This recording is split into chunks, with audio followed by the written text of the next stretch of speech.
Hello and welcome to Damien's Curry Counter. Today we will be making chicken jalfrazi. Now this is the first time I'm going to be attempting this, so let's see how it goes. So today's ingredients will be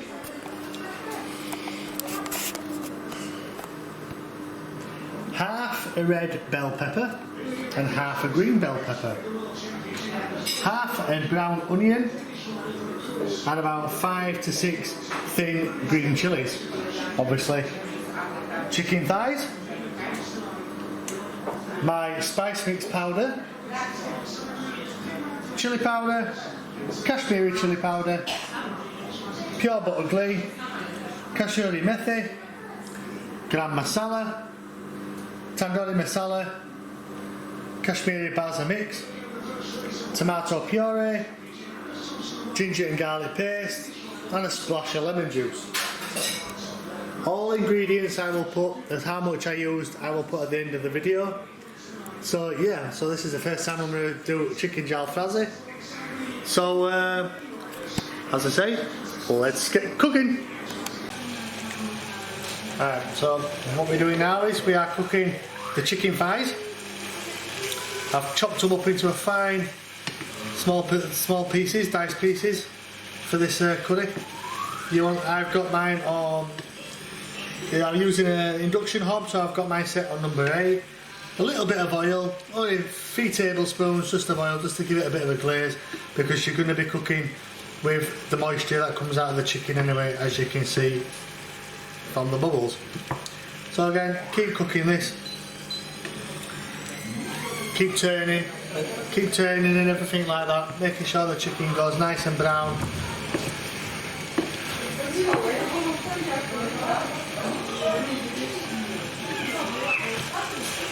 Keep cooking, keep turning the chicken so it doesn't catch. You want the chicken to be nice and brown, nice and golden brown.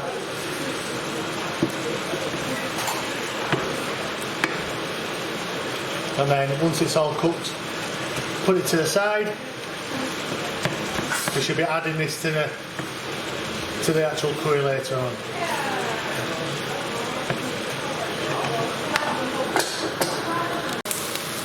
So now you can see the onions and the green peppers and the red peppers are starting to brown. Okay, once this is done, you have to put this back into the container, because we will be using that later on. Get everything out. Get everything out.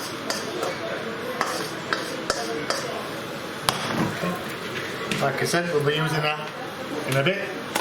So again, we will be using now another 3 tablespoons of oil.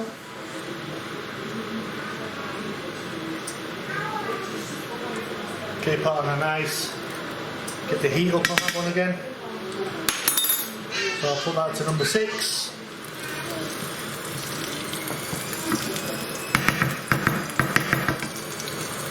Right, so next thing what we have to do, add the minced ginger and garlic paste. Okay, so we're going to use at least 2 tablespoons of this.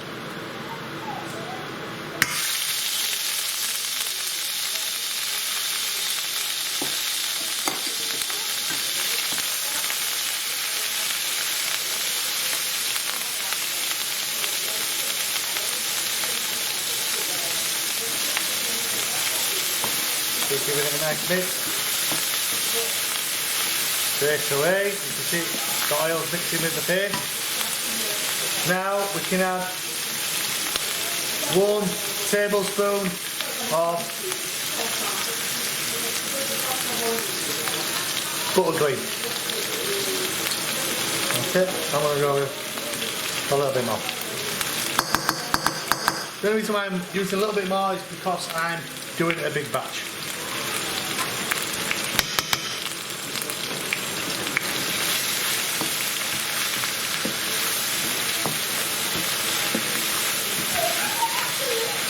Right, now we need to add Kashmiri methi, Kashuri methi. Okay. A bit more. About two. Let's say 2 grasps, handfuls if you want to call it that. Okay, mix that in well. You can smell that butter. So that's it.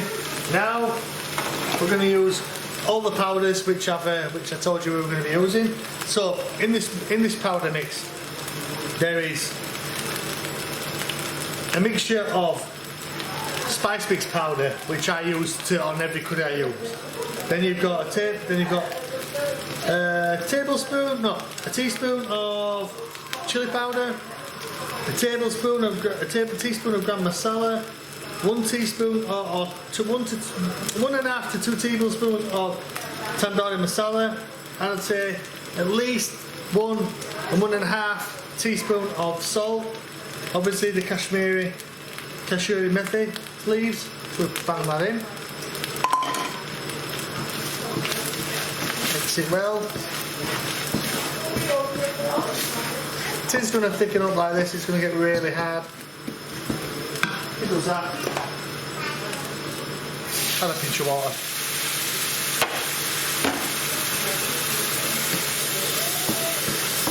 Give it a nice mix. There we go. See, straight away thickens up.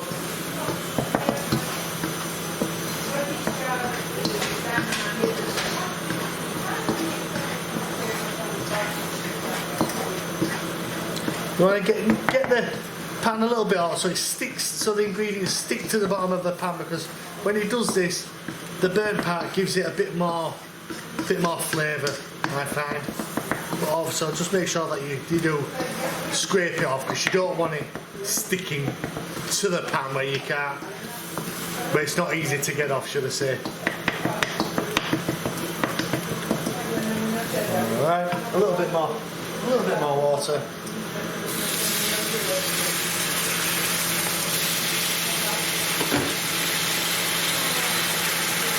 Now you're going to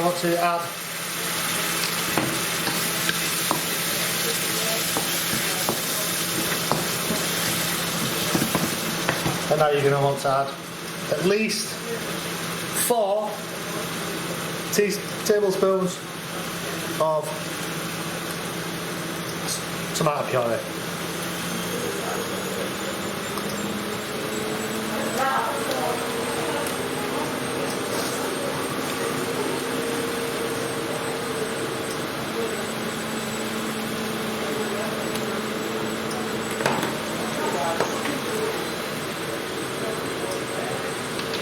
You know what, this, because it's end of the tin, I'm going to put a bit more in, because I don't think I got at least full tablespoons of this.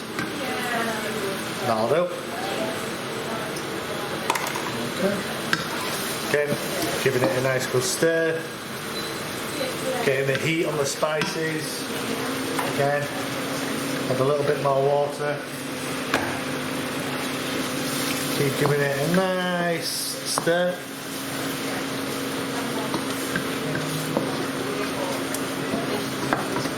So now, this is where you want to add your base gravy.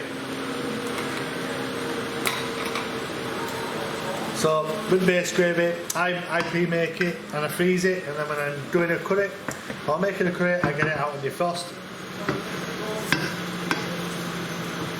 So you want at least 75ml of base gravy, which at this moment in time, because we're going to be adding more base gravy to the curry later on. Give it a right good mix.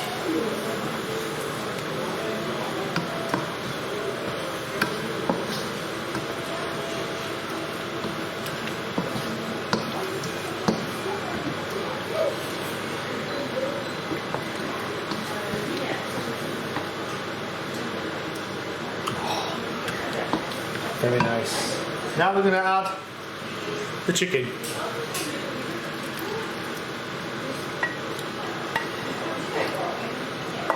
I don't leave nothing to waste.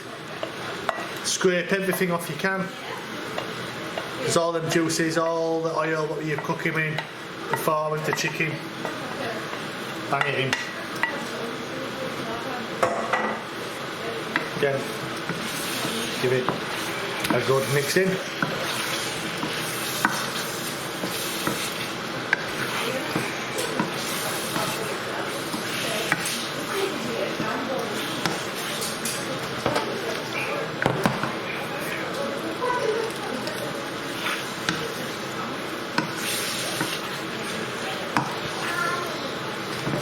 Okay, add a bit more base gravy.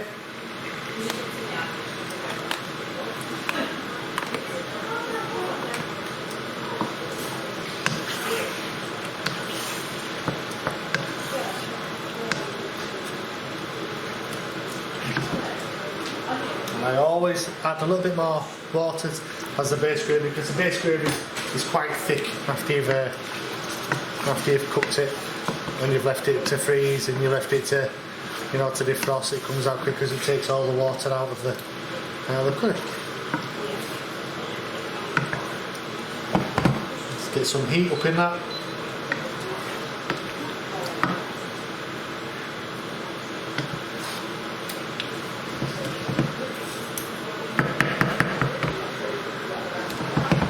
Keep going. Let's get some heat up in this.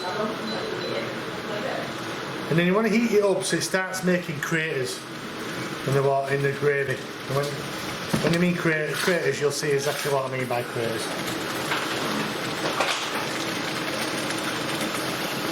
That's with the base gravy. A bit more water.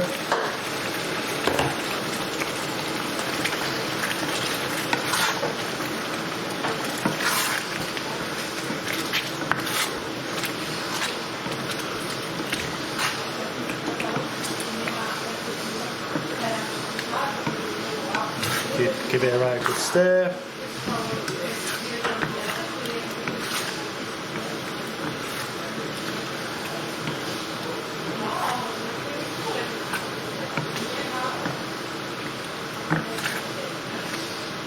There we go.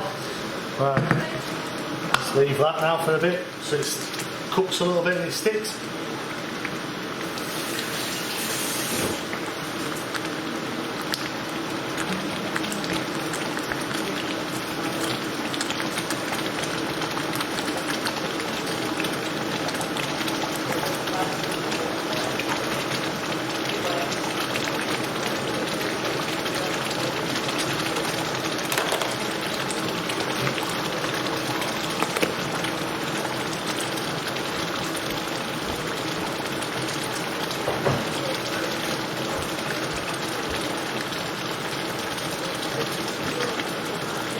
And that's what we mean by craters.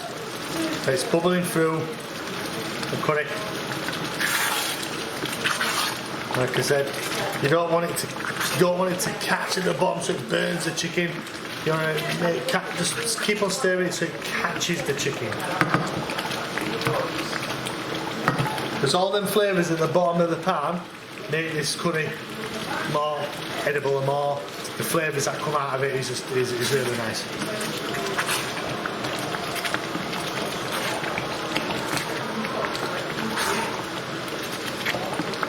Now, we add peppers, and the onions,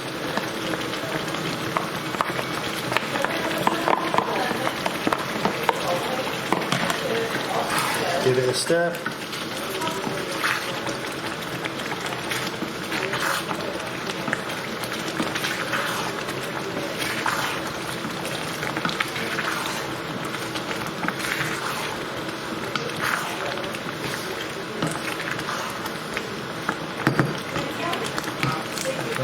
Leave that a little bit. We'll come back to this in a time. We'll leave it to cook now, and we will leave it to cook. And on my induction hob, I'm going to use at least number 6 for this, just to get the gravy to thicken up a little bit more. And we'll be adding tomatoes in a bit. So now it's been simmering for about 10 minutes. So now we're going to add the rest. Green chilies and 4 tomatoes cut into quarters. Okay, keep on giving it a nice stir.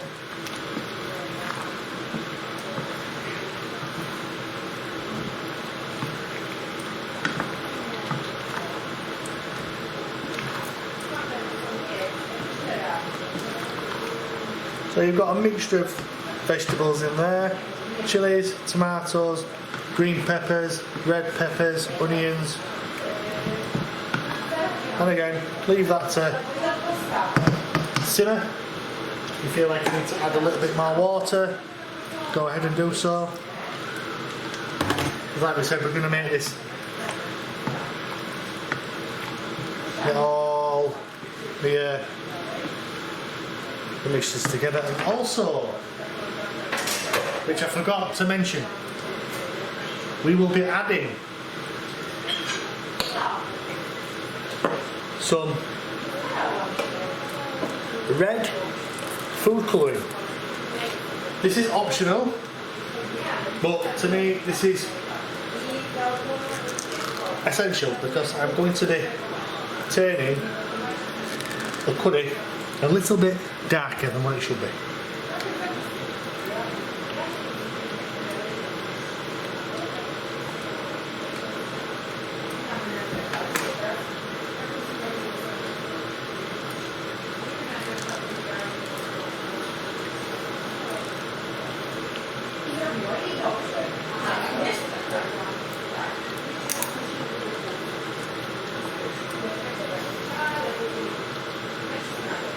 Keep that simmering a bit.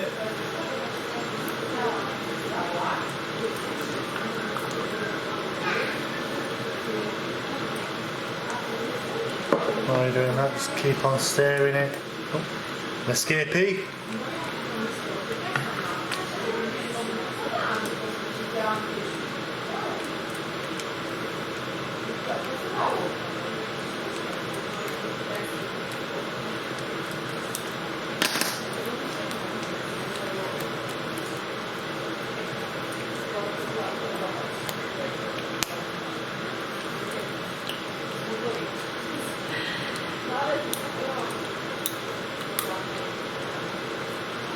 So like I said, let's get this curried brown off, darkened off a little bit.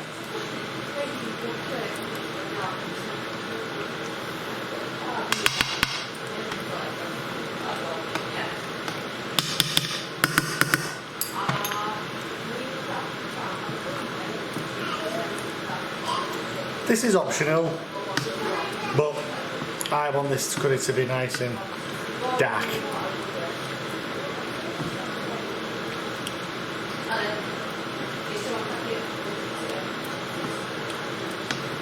Or you can, if you don't want to use red,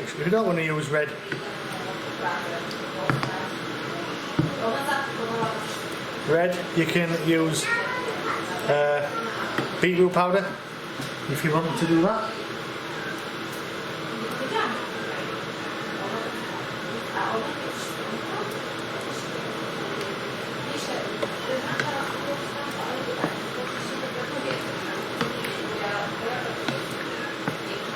Okay. Just leave that to cook now. Just leave that to cook and have a look and then finish with that.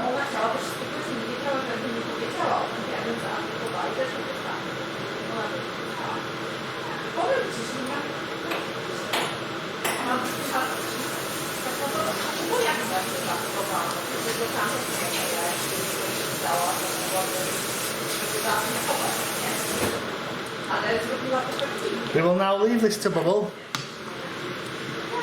for about and simmer for about between 10 and 20 minutes on a low heat. Now I've got this set to number 4 and we'll leave it from there, and then we will come back and see how good this is.